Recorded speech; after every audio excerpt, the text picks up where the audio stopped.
Salamat po. Mabuhay! Welcome to Explosives Management Division of Firearms and Explosives Office. Paano ba mag-apply ng licenses and permits? Ang mga sumusunod ay ang mga gabay at pamamaraan.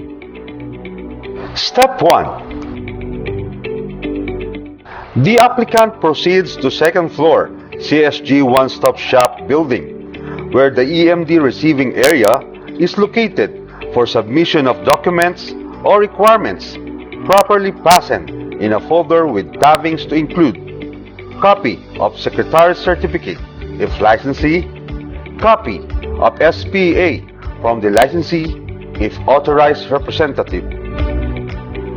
Step 2.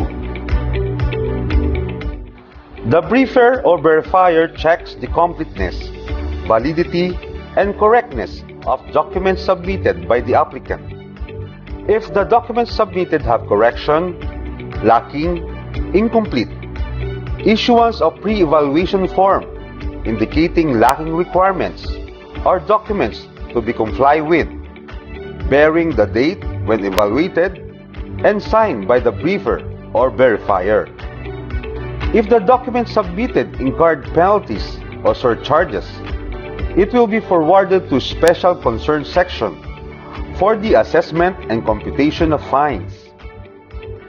If the documents submitted are complete, valid, and correct, issuance of commitment slip indicating the control number, one copy for applicant, and one copy attached in the applicant's folder. Step 3. The monitoring PNCO scans the documents and encodes the data or information from the documents received in the EMD database with the following entries: control number, type of application, company name, city or province, region, SBR, amount paid, name of briefer or verifier, date received, and date scanned. Step 4. The processor then computes the allowable quantity applied and prepares memo endorsement and drops the license or permit indicating the quantity of items recommended for approval of the Chief PNP for technical, 20 days. Director of CSG for complex, 7 days, and Chief FEO for simple, 3 days. Encoding of the following details in the EMD database: license or permit number, license expiry date, name of processor, date process, and processor status, forwarded, pending, or returned. Step 5. The Chief of Licensing and Permits section of EMD counterchecks the accuracy of entries of all the documents. Application with corrections will be returned to monitoring PNCO to rectify entries in the EMD database and will notify the stakeholder on the status of his or her application. Step 6.